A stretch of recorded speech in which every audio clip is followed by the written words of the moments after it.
Okay. So many links upon links to send out. Tonight we're doing this on both YouTube and also on Sci Networks, Sky Live. We're going to give that a try tonight and see how that works. So hopefully that works out in case YouTube pulls it down like they did my last stream. Alright, so tonight, what are we demoing? Tonight I'm going to be demoing a tool that I recently rewrote called Miner in the Middle. In 2017, around October 2017, I came up with an attack. It was pretty simple. It just took a JavaScript coinhive miner and it injected it on your network.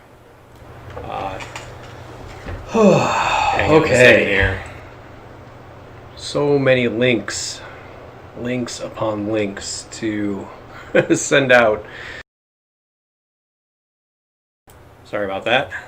Had a at one of the live streams, it was echoing in my ear. So Miner in the Middle, 2017 October.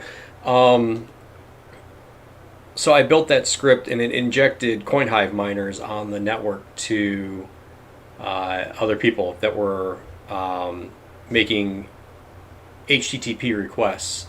At first glance, you would think, it's not a big deal. Most websites are HTTPS these days. True. However, big however there. Whenever you go to a website, it doesn't necessarily make just one request. It often makes more than one request. It will make a request for the initial page. It'll make the request for any images if they're hosted someplace else. It might make requests for other JavaScript files or videos or a number of other things, including ads. Ads are a big one for most websites. So what can happen is your initial request can be for HTTPS, but you can have other requests embedded in your page that are not HTTPS, and you have an insecure transaction. And when that happens, you can actually inject into those packets as they come back. So, I didn't invent any of that. All of this is well known. This has all been well documented for many years before I ever did any of this. Let's just make that clear. I am no way revolutionary or anything here. It's just I took a couple things and put them together. So that was how Miner in the Middle came to be. That was how it came to be a tool. The original version in 2017 leveraged a well-known framework called the Man in the Middle framework. And it also leveraged a couple other things, but it was very bulky. It was hard to get running. It only ran in certain scenarios. So I always wanted to rebuild this in Python. I just never took the time to do it. And over the years, libraries didn't get maintained and things stopped working. So it's probably been about a year or so since Miner in the Middle has actually worked. So what I did was I rebuilt it. I rebuilt it in Python. And it wasn't that complex. The code is up on my GitHub, GitHub and /.NET Russell, and then look for Miner in the Middle. The link should be in the video comments if you're interested. It's a very simple script doing some very specific things. But the end result is that we can inject into other people on the network, and that's what I'm going to demo tonight. I'm going to show how you can not only inject a JavaScript miner, which is very easy to set up, by the way. I'll show you how to do that. But you can also inject your own custom JavaScript files if you have your own things that you want to put in there. All right, so let's get started. What I have here on the screen already, I've already pulled down the Miner in the Middle repository. I've already cloned it to this machine, okay? I have two machines running tonight. You can only see one right now. I'll pull the other one up here in a second. We're going to use two different Kali boxes. One is going to be our attacking machine, one is going to be our victim. This is our attacking machine. I've cloned miner in the middle. And the first thing you're going to want to do when you clone this down is you're going to want to run the setup script. So there is a number of items that need to be installed. Oops, I just screwed that up, didn't I? Oh man, it wouldn't be a live stream if you didn't screw something up. Let me just go ahead and clone that repo really quick. We're going to do it live. So I'm heading over to GitHub.net Russell. I'm pulling up the repo for miner in the middle. If I can find it here. Miner in the middle. Gonna grab the link. And we will just... Oh, you know what I can do? Duh. It's a Git repo. I can just git reset hard. Alright, there we go. Okay. So now I should have it back. Okay, yeah, duh. Doing it live. Alright. So what the setup script does here is it runs an update. It makes sure that you have pip installed. It gets our pip wheel set up. And then it gets the, this is really important here, it gets the net filter queue libraries all set up. We install that with pip for Python. You're going to need this for Arp Spoofing, the dsniff application, or it's a number of applications actually, because there's a couple things in there, but Arp Spoof is included with it. We're going to need that. And then we need to install Scapy as well. So if you just run bin bash setup sh, it'll do all that installing for you. You won't have to do anything except watch it. So once you get it set up, the next thing you're going to want to do is head over to our website where we're going to get our JavaScript miner from. So I found this website called Minero.cc. Now, mind you, they haven't paid me or anything. I'm not making anything from them for advertising their shit. You can use whatever JavaScript you want. This is just the one that I found that works. So Minero.cc, you just log in, create an account, log in. It's all free. And then they're going to give you some API keys. And you're going to click view. I'm not going to click view because you'll get to see my private key if I do that. Oh, you can't see that. There you go. You're going to click view, and it'll show you a public private key. You're just going to grab the public one out of there. Okay? That's all you need. You just need your public key, and then we can head back over to the application here. So we've ran setup. We've got our public key now, right? The next thing we need to do is take a look at this config file. So if I cat out my config actually let's just nano into it because we're going to need to modify it. So let's go in here. So you can see in this file, let's see if I can make that any bigger.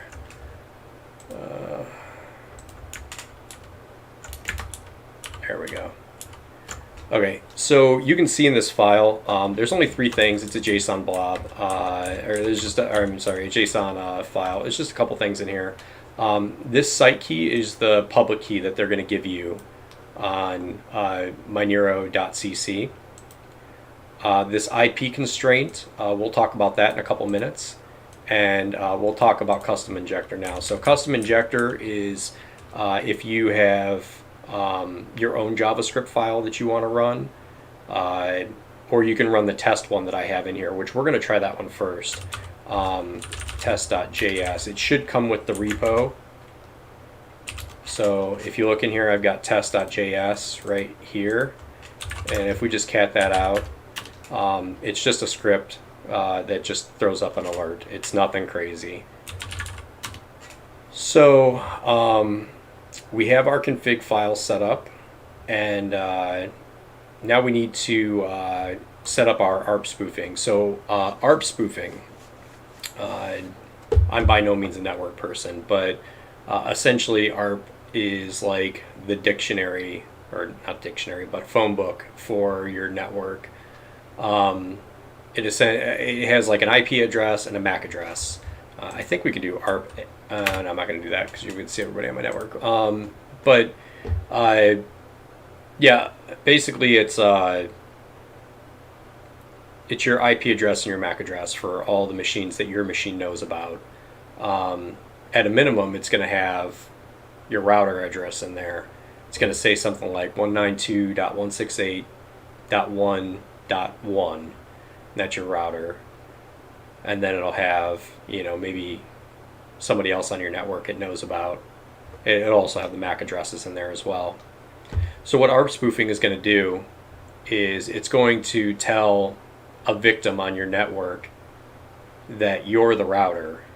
It's gonna say, hey, that 192.168.1.1, it's at my MAC address, not the router's MAC address. It's at mine.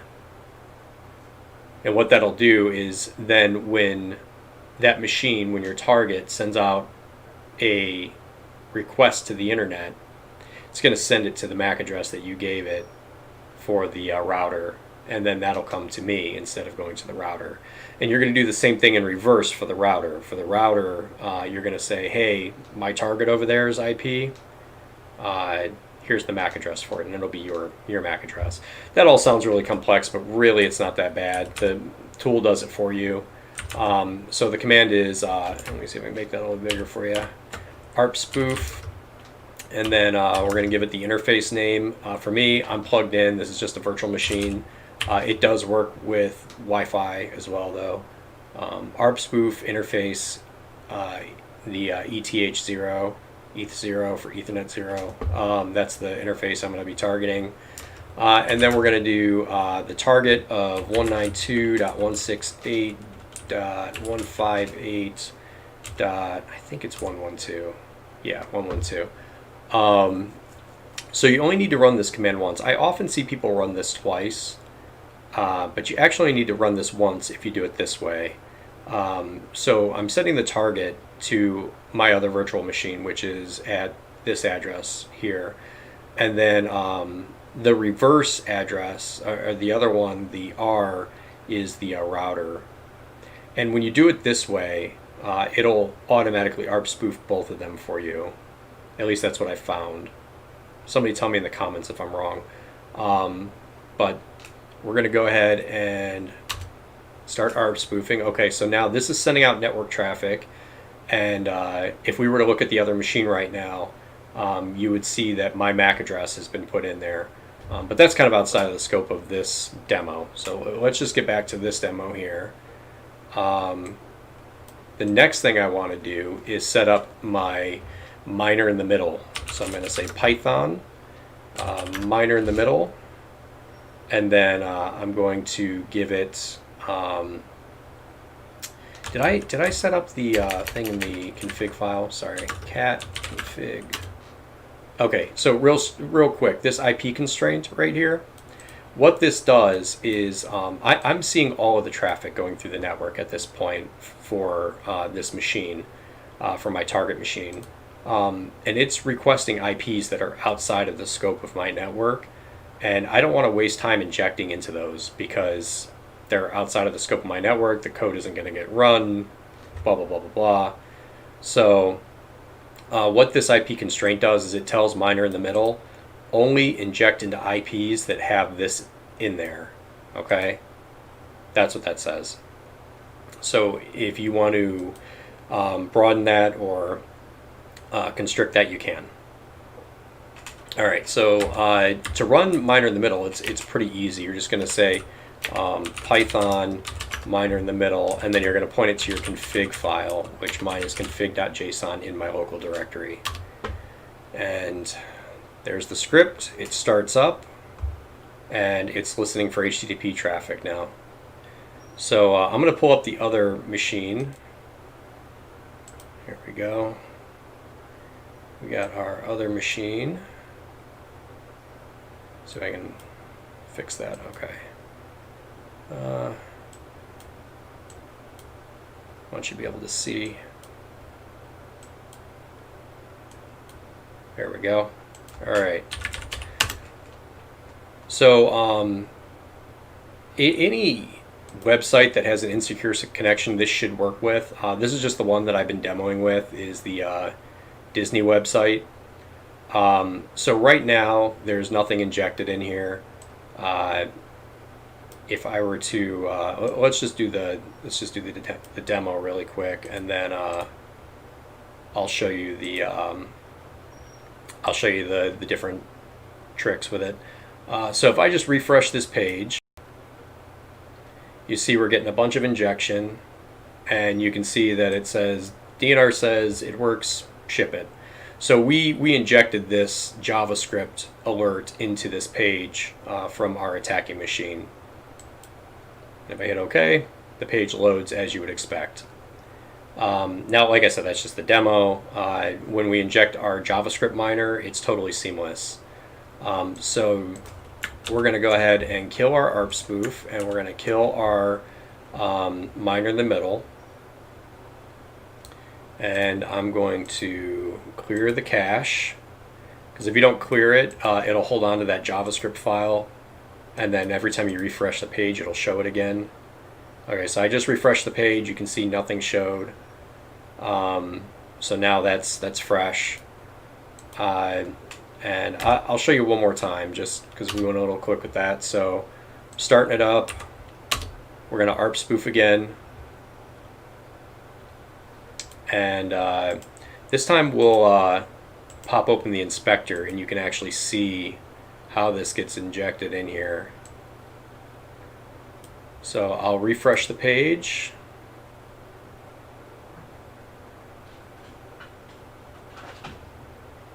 And nothing will happen. Try that. Oh, hang on.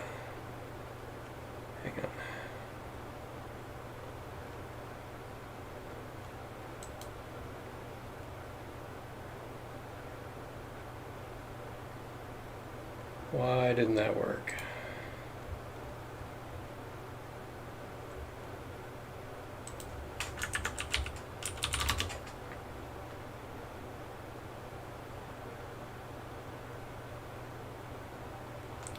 Oh, that's the law of live demos. If you've ever seen me do a live demo, now now you know. I'm not quite sure why that's not injecting, because it should have.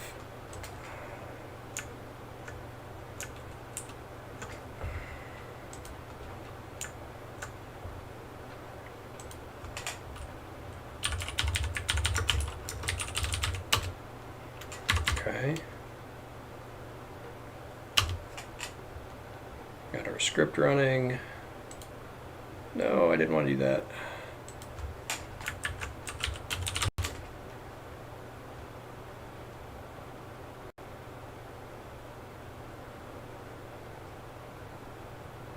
There we go. Okay, so it worked. Yeah, sometimes the browsers are really wonky about being injected into. I'm not sure why that is, but it does work. And if somebody's navigating around an insecure page, you will get some injections. Let's take a look at the actual mining script now. So I'm going to go ahead and clean that up. I'm going to close that out. And I'm going to clear my cache data really quick.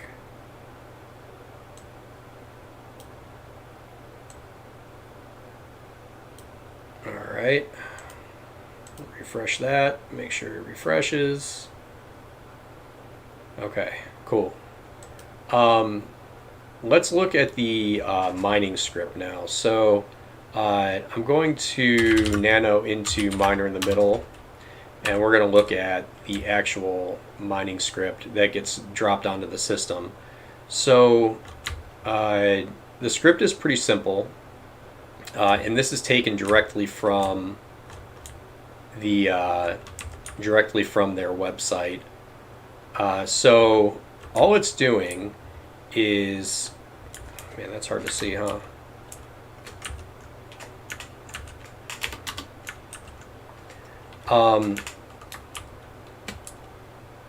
we go.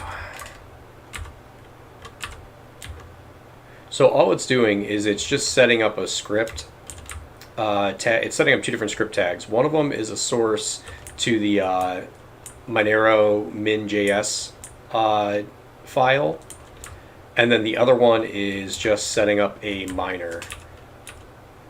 Here, there we go. So the other one is just setting up a miner, and it just drops your key in here, right here. Just drops your key in.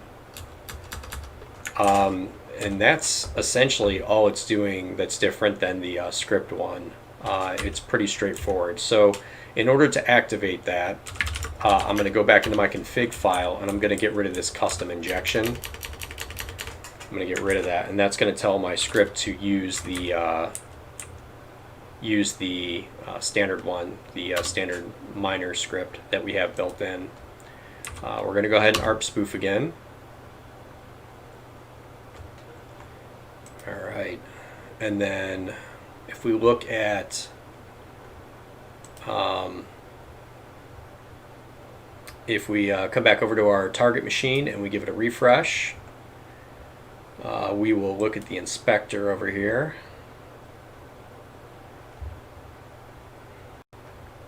And you can see down here at the bottom, where'd it go? Right there, down here at the bottom, if we pop that guy open, you can see we've got our mining script in here now. So here's the call out to the Minero.cc, getting the min.js file, and here is actually setting it up with my public key, the site key from Minero.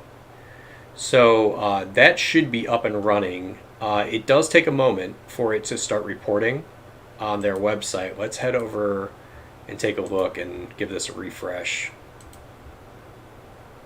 So it'll probably take a moment or two for it to spin up. We can come back and take a look here in a minute. We could talk a little more about the script. The script is pretty straightforward. I'd like to add some other things into it. When I first wrote this script in 2017, we had some neat features in it, like using a pop under. So it would, let's see, is that Python 2? It's 2020. It's actually written for both Python 2 and Python 3. Thank you for the snarky comment, though. Yeah, it is. It should work with Python 3. I don't see any reason why it wouldn't. Yeah, so we did some cool stuff with it in 2017. We had a pop under. I'm sure you've seen that before, where you go to a website and you click around and it like creates a new tab, but it doesn't take you to that tab. Instead, what it does is it pops that tab. It's literally a pop under. It pops that tab in, behind your other tab, so you can't see it. I'd like to re-implement that. I don't think it's that difficult to get up and running. I remember it was kind of a pain in the ass then, but I think the tools have gotten better. Yeah, so I'd like to do something with that. I'd also like to create some kind of pseudo phishing pages. I had an idea back then that I wanted to do, but I didn't have the technical know-how. I wanted to, when you go to like a public Wi-Fi and they force you to like a portal, or they'll have like some window that pops up and they're like, you're on the whatever Wi-Fi. I was thinking it would be cool to have like a window pop open and be like, hey, if you want to stay connected to my network, you got to leave this window open. And then have that window open like a WebSocket to my attacking machine, and I can tell legitimately if it's open or not. And if it's not open, I can kill their internet. I feel like that wouldn't be that big of a deal to do. I'm not sure, though. Those are some things I'm going to probably explore this year, or I'd like to explore. Oh, man, this thing is taking forever to get kicked off. It usually doesn't take all that long to get started. It can take a couple minutes though. I don't know if it's something up with their site or I don't think it's my script. Because like I said, it works. I know that it works regularly. Let me see here. Let me take a look at something.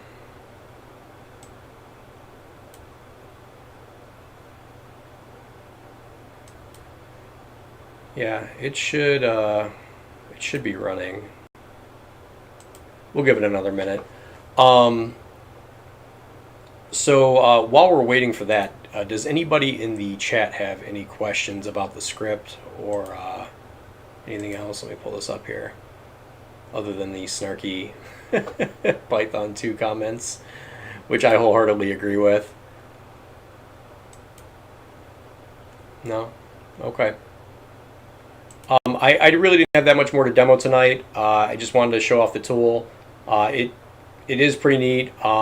Remember that if you're going to be using this on networks, if you do not own the network and you are in the United States and you do not own the machines you're using it on, it is illegal. Just make that clear.